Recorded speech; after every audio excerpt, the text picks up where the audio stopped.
Welcome to the Post-Gazette, Post-Gazette Sports Podcasting Network. I'm Stephen Thompson. That's Abby Schnable. It is NFL Draft Week, one of the biggest events of the year, and it starts at 8 on Thursday. There are hundreds of college football players who are hoping that they will hear their names called on Thursday night and later this weekend. And there are a handful of Pitt athletes who are draft eligible and hoping that they are just one of those hundreds of names that does get called and they get to realize their NFL dreams. Abby, we've been covering all these Pitt athletes who are not only draft eligible, but hoping that they do get to realize their NFL dreams at the end of this week and kind of begin that journey. And throughout this process, we've seen things fluctuate a little bit. We've seen guys maybe fall off the radar a little bit, but then come back on. And what I want to start with is who you see as one or two of those guys who have really raised their stocks since the season ended in December and over the past few months that they've gone through workouts and met with teams. Yeah, I mean, we had the pleasure of going to Pitt's Pro Day, and there were a good amount of standouts. Whether it was, and this isn't my answer quite yet, but I just wanted to give a little glimpse, like looking at just everyone from Konata Mumpfield to Ben Sauls' bright moment during the NFL or the Pro Day, in which literally all eyes were on him. No, nothing else was going on. But my biggest riser comes from his performance at Pro Day. Linebacker Brandon George was not invited to the combine, but had one of the best pro days possibly of this draft class for someone who wasn't invited to the combine. I mean, he's a crazy experienced player, which we already knew going in, but then him blowing out the field with his numbers. I mean, I don't know the exact off the top of my head, but his 40 was really fast. Everything that he was doing was up to par with the highest level of the linebackers that did compete at the combine, to the point where he was able to, snag a top 30 visit with the Kansas City Chiefs. So, that's not something he would have gotten had it not been for a phenomenal pro day and performance. So he's one of my two, but I'm going to toss it to you real quick. Yeah, no, I would just say really quickly that, when you are a player like Brandon George, you spend 6 years in college. He was only a starter for 1 year.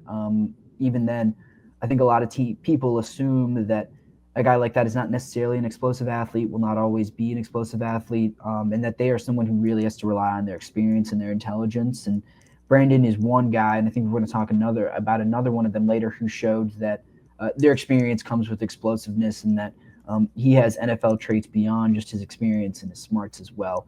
One guy that I really thought kind of blew up a little bit and really raised his stock over the past couple months, especially. He was one of those guys that you mentioned earlier, but he took a trip to the NFL Combine in Indianapolis, and I think that's where he really started to turn heads. But Konata Mumpfield, an outstanding season last year, was a really great deep threat, which is something that he hadn't necessarily shown in his first two seasons at Pitt or even necessarily during his freshman season at Akron.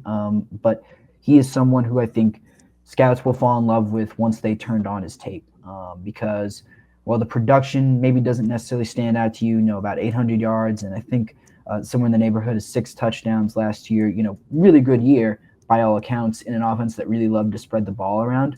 But it gets more impressive when you turn on the tape and you see the way that he runs routes. You see how strong his hands are, the kind of technician that he is, and the way that he owns his craft. It's not something that you're going to pick up on when you're just looking at raw, statistics or even his 40 time or his combine numbers. I think he only ran a 4.5, which isn't necessarily elite receiver speed.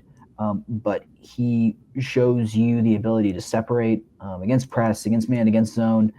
He's a smart player as well, a guy who really, like I said, owns his craft, and he's someone that I think as soon as these scouts and these NFL executives start to turn on the tape and really do their homework on Mumpfield, he's someone who's going to, I think, outperform current expectations, which current expectations are not particularly high for him or really anyone in this class, and we'll get to that in a minute. But he is someone who I think is going to surprise some people on this weekend on draft day. He's going to maybe get picked a little bit higher than people are expecting. Yeah, he's one of those guys that you do, like you said, you have to look at your homework. You can't just look at his numbers because his numbers aren't anything spectacular. And I think part of that has to do with the fact that, Pitt did have a lot of turmoil at quarterback last year, which makes it difficult for a guy to catch. But, he's just versatile, and that raises your draft stock a lot.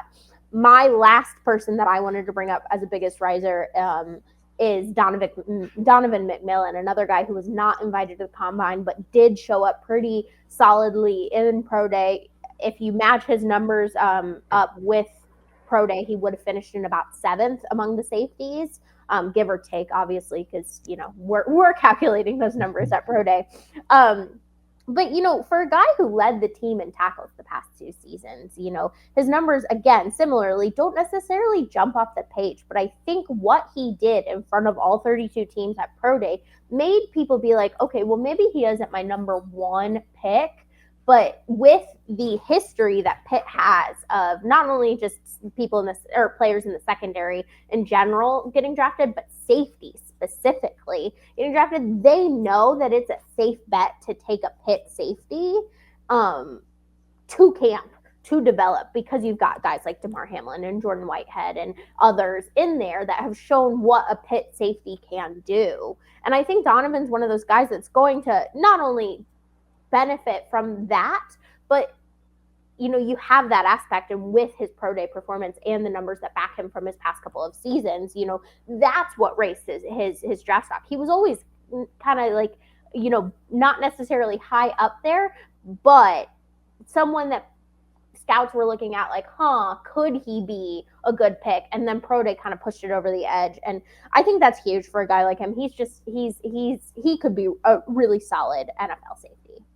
Yeah, and you make a good point about, Pitt producing safeties that are NFL caliber and that maybe don't look that way coming out of the draft. I mean, Jordan Whitehead was a really talented player who I think always kind of had an NFL pedigree, but a guy like a Jason Pinnock, who even played corner at Pitt the entire time he was here, and then once he gets to the NFL, he's smart enough and he has the versatility to become a safety and become, close to a Pro Bowl safety, one of the upper echelon safeties in this league like he was this past season. So there's a history there. Pat Narduzzi said it at Pro Day. I remember he said the Buffalo Bills told him that they have never missed on a Pitt defensive back.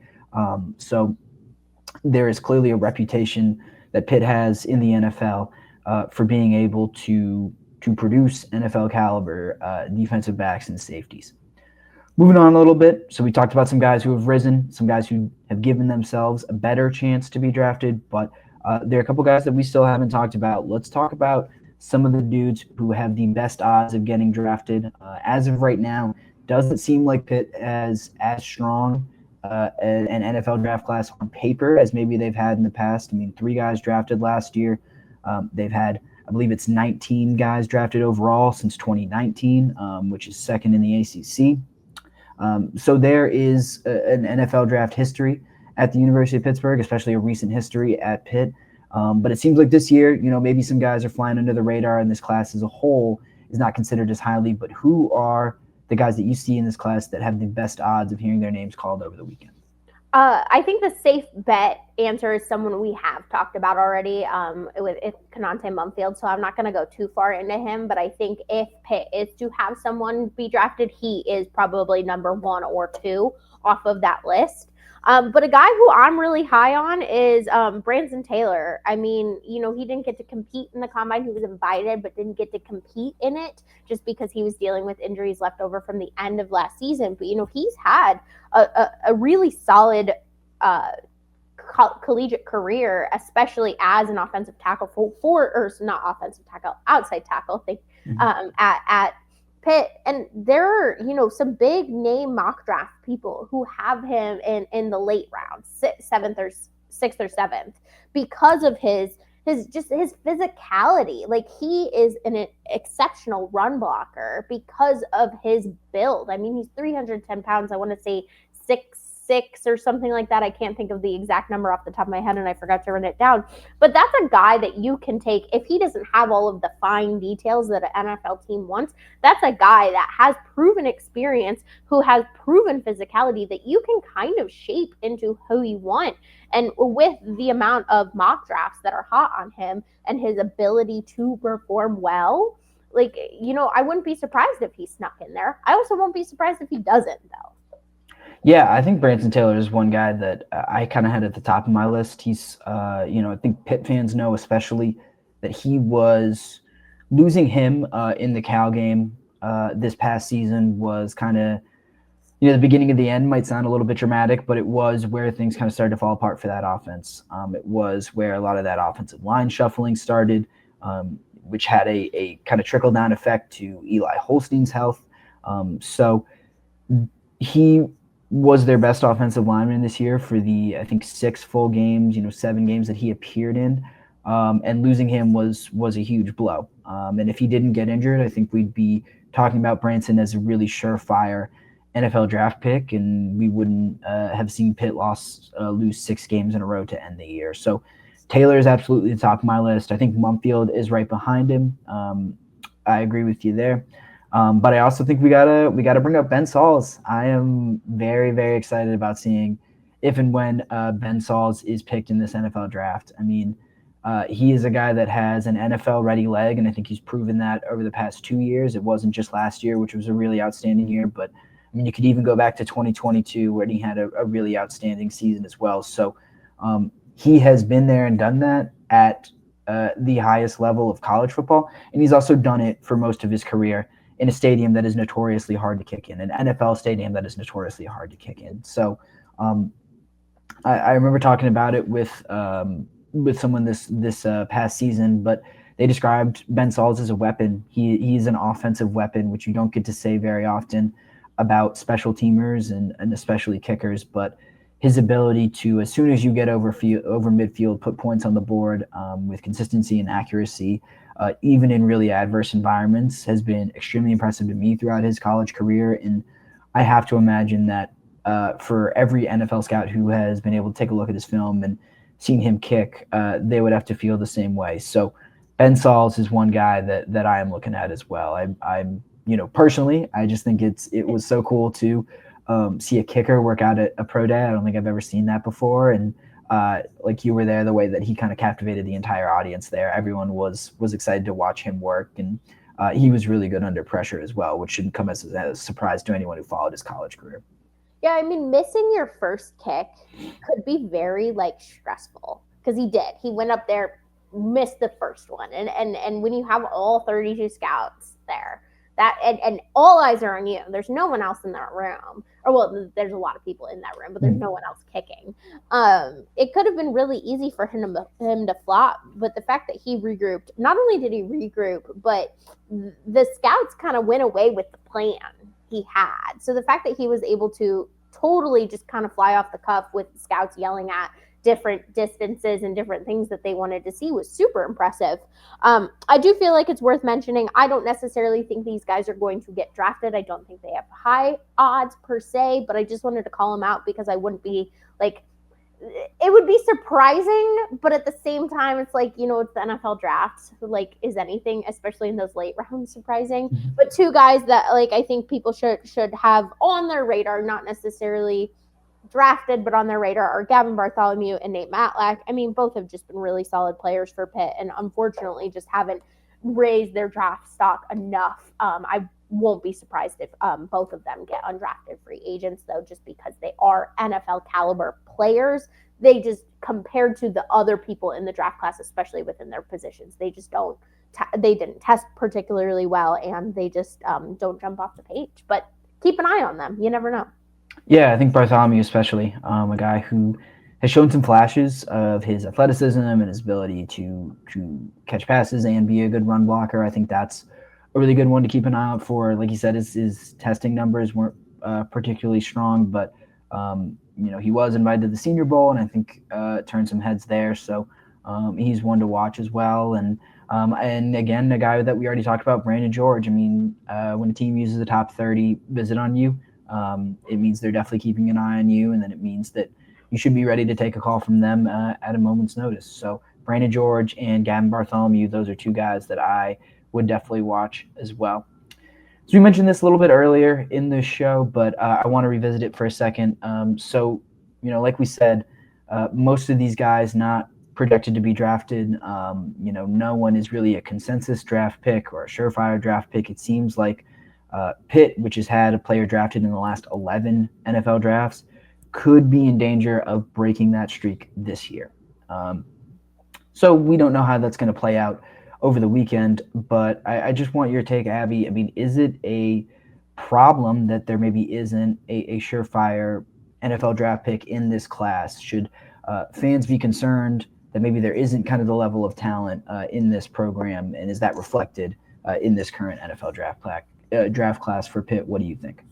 I don't think so. I understand the concern, especially if that streak breaks. I totally understand that concern. But in this day and age of college sports that we're in, where there's the transfers left and right, it's harder for a player to develop within one program. And so I want to say it's less of a knock on Pitt and more of a knock on the system, because it's, you've got guys like, looking next year, for example, I'm going to pull a name from next year. Kyle Lewis is a guy that is available, and that's a likely pick. But say when Desmond Reed is available, he has years not at Pitt, and obviously he's likely pick too. But I'm just trying to give I'm pulling out bad examples right now.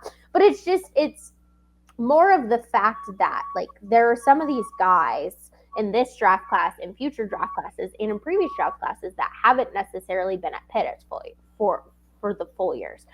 Some of those big name guys in the league right now are players that have been at Pitt their whole careers.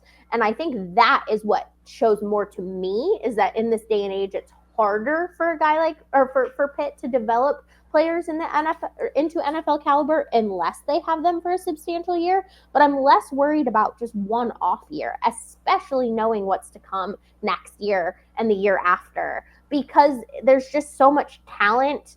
They're just young right now. So one class isn't super concerning, especially with, a good amount of them are going to be undrafted free agents. And so I think I'm less concerned. I understand why fans would be worried and everything. And maybe it does say something about the instant level of talent that's coming into Pitt, but that's never been Pat Narduzzi's thing. Like, yes, he can get stars out of them, but he's a development guy. And so I'm not super worried, but ask me again next year. Yeah, it's certainly not good in the immediate sense. If Pitt didn't have a player drafted this year, wouldn't necessarily play all that well in recruiting. I don't know if it would necessarily hurt them, but it's certainly not the best look. But also in 2024, after they went 3-9, they had 3 guys drafted. So, is a robust draft class necessarily an indicator of on-field success? I wouldn't necessarily say so. And the flip side of that is in 2022 and 2023, when they had a couple first-round draft picks and they had a lot of talent go out the door from those two really good teams, Pitt was left with what they were in 2023, which was not a very good team. So to your point, there are a lot of guys who are young from last year's team that they were able to retain, not only from the transfer portal, but also, in like Desmond Reed's case, they were able to keep him from going to the draft. You just look at some of the names that will be draft eligible this coming year. And just off the top of my head, it's Eli Holstein, it's Desmond Reed, it's Lyndon Cooper, Kenny Johnson, Poppy Williams, Cruz Brookins, Kyle Lewis, Rasheem Biles, Sean Fitzsimmons, Nick James, Jimmy Scott. There are names upon names upon names that are still on this roster that will be able to be drafted next year and could create a much stronger draft class going into next year. So I'm with you. I'm not necessarily worried about it yet, but it certainly is something to keep an eye on. So that's all we've got for today. We appreciate you all for tuning in. Please come back to our YouTube page, the PG Sports Now YouTube page, to check out more content from the NFL draft, not just Pitt, but Penn State, Steelers, and much, much more. So please tune back in. We thank you all for joining us, and we will see you next time.